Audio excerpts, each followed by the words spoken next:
దేవుని యొక్క వాక్యంలోంచి లూకా సువార్త 8వ అధ్యాయం 39వ వాక్యాన్ని చదువుతున్నాను. అయితే ఆయన, నీవు నీ ఇంటికి తిరిగి వెళ్ళి దేవుడు నీకెట్టి కార్యములు చేసెనో తెలియజేయమని వానితో చెప్పి వానిని పంపివేసెను.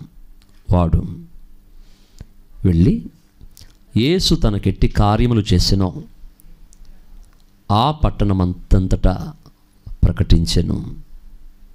పిల్లరా, ఈ వాక్యంలో ప్రభువైన యేసుక్రీస్తు శరీరధారిగా సంచరిస్తున్న దినాల్లో అనేక అద్భుతాలు, అనేక ఆశ్చర్యక్రియలు ప్రభు చేశారు. అయితే ఆ ఆశ్చర్య కార్యాల్లో ఒక కార్యం, యేసు ప్రభువారు గెరాసేనా ప్రాంతానికి వెళ్ళినప్పుడు అక్కడ ఒక వ్యక్తి చాలా కాలం నుంచి దురాత్మల చేత పీడించబడుతూ అతను తన్ను తాను గాయపరుచుకుంటూ, ఎవరైనా తన ముందుకొస్తే వాళ్ళను కూడా గాయపరుస్తూ, తనకు తాను హాని చేసుకోవడమే కాకుండా ఇతరులకు కూడా హాని చేస్తున్నాడు. అలాంటి సమయంలో ఆ ఊరి వాళ్ళు ఏం చేయాలో అర్థం కాక అతనికి సంకెళ్ళేసి అతని సమాధిలో ఉంచారు. అతను ఆ సంఖ్యలు కూడా తెంచుకుంటూ ఆ మార్గం గుండా వెళ్ళే వాళ్ళని ఇబ్బంది పెడుతున్నట్లుగా మనము లేఖన సత్యాల్లో గమనించగలం. అయితే ఒకరోజు ఆ ప్రాంతానికి యేసు ప్రభువారు వచ్చారు. అయితే అతను అందరిలాగా గాయపరిచినట్టుగా యేసు ప్రభువారిని ఏం చేయలేదు, కానీ యేసు ప్రభువారిని ఎప్పుడైతే చూశాడో వెంటనే అతను ఆయన ఎద్దుకు పరిగెత్తుకుని వెళ్ళి సాగిలపడి, సర్వోన్నతుడైనటువంటి దేవుని పరిశుద్ధుడా, మాతో నీకేం పని, మమ్మల్ని బాధపరచకు అని ఆయన వేడుకున్నారు. యేసు ప్రభువారు మీ పేరేంటి అని అడిగినప్పుడు అవి చాలా అతనిలోని, ఒకటి కాదు రెండు కాదు, అనేక వందల దెయ్యాలు అతనిలో ఉన్నాయి. కాబట్టి అతను చెప్పిన మాట ఏంటంటే, నేను సేన అనగా 2000 నుంచి 6000 వరకు ఇంచుమించుగా. కాబట్టి చాలా దెయ్యాలు అతనిలో ఉన్నందున అతను యేసు ప్రభువారిని వేడుకున్నాడు, మమ్మల్ని బాధపరచొద్దు, పాతాళంలోకి పంపించొద్దు, దయచేసి అక్కడ పందుల మందు ఉంటే ఆ పందుల మందులకు పంపించమని అవి యేసు ప్రభువారిని వేడుకున్నట్లుగా మనం చూస్తాం. అప్పుడు యేసు ప్రభువారు వాటికి ఆజ్ఞాపించగానే అవన్నీ వెళ్ళి పందుల్లోకి వెళ్ళిపోయినాయి. ఆ పందులన్నీ ఆ దయ్యములు వాటి మీద పట్టడం ద్వారా వాటికి ఊపిరాడక అక్కడున్న సరస్సులో పడి చనిపోయాయి. అయితే స్వస్థత పొందిన ఆ వ్యక్తి చక్కగా బట్టలు కట్టుకొని స్వస్థ చిత్తుడై ఆరోగ్యవంతుడై చక్కగా స్నానం చేసి నూతన వస్త్రాలు ధరించుకొని అతను వచ్చి యేసు ప్రభు పాదాల దగ్గర కూర్చున్నాడు. అంతేకాకుండా ప్రభుతో అంటాడు అతను, అయ్యా నేను నీతో పాటు వస్తాను, నీతో పాటు నన్ను రాని, నీతో పాటు నన్ను వండని అని అతను ప్రభువుని వేడుకున్నాడు. అప్పుడు యేసు ప్రభు చెప్పిన మాట మనం ఇందాక చదివాం. ఆయన అన్నాడు, నాతో పాటు రావద్దు, కానీ నువ్వు ఇంటికి వెళ్ళి దేవుడు నీకు ఎట్లాంటి కార్యం చేశాడో ఆ కార్యాలని వాళ్ళకి తెలియపరచు అనగానే అతను వెళ్ళి ఓ పట్టణమంతా కూడా దేవుడు తనకి ఎట్లాంటి కార్యం చేశాడో అందరికీ తెలియపరిచాడని అక్కడ రాయబడి ఉంది. పిల్లరా, ఈ రాత్రి ఈ వాక్యం నుంచి మీకు చెప్పాలనుకున్నటువంటి సత్యం ఏంటంటే, యేసు ప్రభువారి మాట అతని జీవితాన్ని బాగు చేసింది. యేసు ప్రభువారు ఒక్క మాట చెప్తే అతను దయ్యాలు వెళ్ళిపోయినాయి, అతను స్వస్థచిత్తుడైపోయాడు. ఎంతోమంది అతన్ని కంట్రోల్లో పెట్టాలనుకున్నారు, ఎవ్వరు అతన్ని కంట్రోల్లో పెట్టలేదు. ఎంతోమంది అతన్ని మార్చాలనుకున్నారు, కానీ ఎవరూ మార్చలేకపోయారు. ఎంతోమంది అతని జీవితాన్ని బాగు చేయని ప్రయత్నాలు చేశారు, కానీ ప్రయత్నాలని విఫలమై వాళ్ళే గాయపరచబడ్డారు. కానీ యేసు ప్రభు మాట అతని బ్రతుకుని మార్చింది. ఈరోజు వాక్యం ఏంటంటే, దేవుని ప్రజలారా, మనం చాలాసార్లు ఇతరులని మార్చాలని చాలా ప్రయత్నాలు చేస్తాం.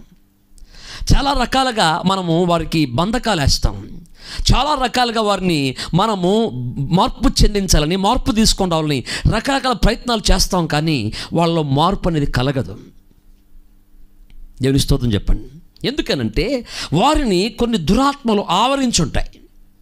మారు మనసు పొందకుండా దేవుని వైపు తిరగకుండా, స్వస్థత పొందకుండా, క్షేమాభివృద్ధి పొందకుండా, వారి ఆత్మలు బలపరచబడకుండా, నిత్య జీవానికి వెళ్లకుండా, నిత్య జీవమైన దేవుని నమ్ముకోకుండా అనేక రకాల ఆటంకపరిచేటువంటి దురాత్మల సమూహం వారిని వెంబడిస్తుంటుంది. అది కేవలం యేసయ్య మాట వల్లనే వారు బాగుపరచబడతారు.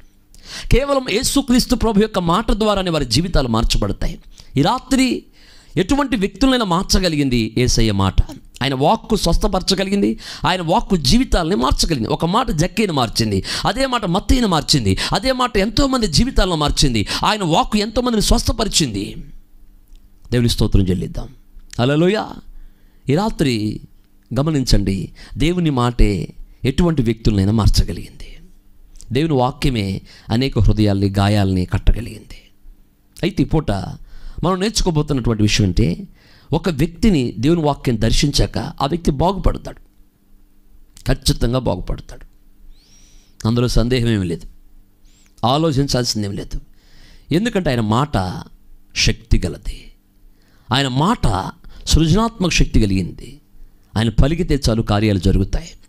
ఆయన మాట మాత్రం సెలవిస్తే చాలు చనిపోయిన వారు బ్రతుకుతారు, రోగులు స్వస్థత పొందుతారు, బ్రతుకులు మారుతాయి యేసయ్య మాట వలన. ఎందుకంటే ఆయన మాట పవిత్రమైనది, ఆయన మాట అగ్ని వంటిది, ఆయన మాట వెండిని మట్టి మూసలో కరిగి ఊదినంత పవిత్రమైనటువంటిది దేవుని యొక్క మాట. కాబట్టి ఆ మాట ఎటువంటి జీవితాలను మార్చగలిగింది. ఆయన మాటలో శక్తి ఉంది. అయితే ఒక వ్యక్తి ఆయన మాట ఒక వ్యక్తి జీవితాన్ని మార్చిన తర్వాత ఆ వ్యక్తి ఎలా ఉంటాడు? ఈరోజు లైవ్ చూస్తున్న సహోదరి సోదరులారా, దేవుని వాక్యం ద్వారా నిజంగా నువ్వు దర్శించబడితే, నిజంగా దేవుని వాక్యం నీ జీవితాన్ని మారిస్తే నువ్వు ఎలా ఉంటావు? దానికి కొన్ని ఆనవాలు ఏంటి? ఈరోజు చాలామంది దేవుని వాక్యం ద్వారా దేవుడు నాతో మాట్లాడు, దేవుని వాక్యం నన్ను దర్శించింది, దేవుని వాక్య ప్రత్యక్షత నాకు ఉంది. దేవుని వాక్యం ఒక వ్యక్తిని దర్శిస్తే, దేవుని వాక్యం ఒక వ్యక్తిని బాగు చేస్తే ఆ వ్యక్తి ఎలా ఉంటాడంటే, అక్కడ మీరు చదివినట్లయితే అక్కడ ఏం రాస్తుందంటే 35వ వాక్యం, జనులు జరిగిన దాన్ని చూడవెళ్ళి యేసునొద్దకు వచ్చి దయ్యములు వదిలిపోయిన మనుషుడిని బట్టలు కట్టుకొని స్వస్థ చిత్తుడై యేసు పాదముల యొద్ద కూర్చొని ఉండుట చూచి భయపడిరి. దేవుని స్తోత్రం. అతడు స్వస్థత పొందాక, అతను బాగుపడ్డాక, అతడు విడుదల పొందాక, అతను మార్పు చెందాక, దేవుని వాక్యం అతను దర్శించాక, అతను మారాక, అతనంట వస్త్రములు కట్టుకున్నవాడై యేసు ప్రభు పాదాల దగ్గర కూర్చున్నాడట. ఒక వ్యక్తి బాగుపడితే, ఒక వ్యక్తిని దేవుని వాక్యం దర్శిస్తే, ఒక వ్యక్తి వాక్యము చేత మార్పు చెందితే, ఒక వ్యక్తి దేవుని వాక్యం చేత దర్శించబడితే ఆ వ్యక్తి మొట్టమొదటి చేసే పని ఏంటంటే దేవుని పాదాల దగ్గర కూర్చుంటాడు. హల్లెలూయా. దేవుని పాదాల దగ్గర కూర్చుంటాడండి. దేవుని పాదాల దగ్గర కూర్చోవడం అర్థం ఏంటి అని అంటే, ప్రార్థన చేస్తాడు.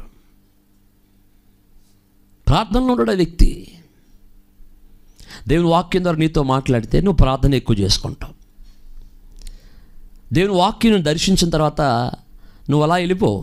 దేవుని వాక్యం నీతో మాట్లాడిన తర్వాత, దేవుని వాక్యం నీ దగ్గరికి వచ్చిన తర్వాత ఖచ్చితంగా నువ్వు ప్రార్థన చేసుకునే వ్యక్తివే ఉంటావు.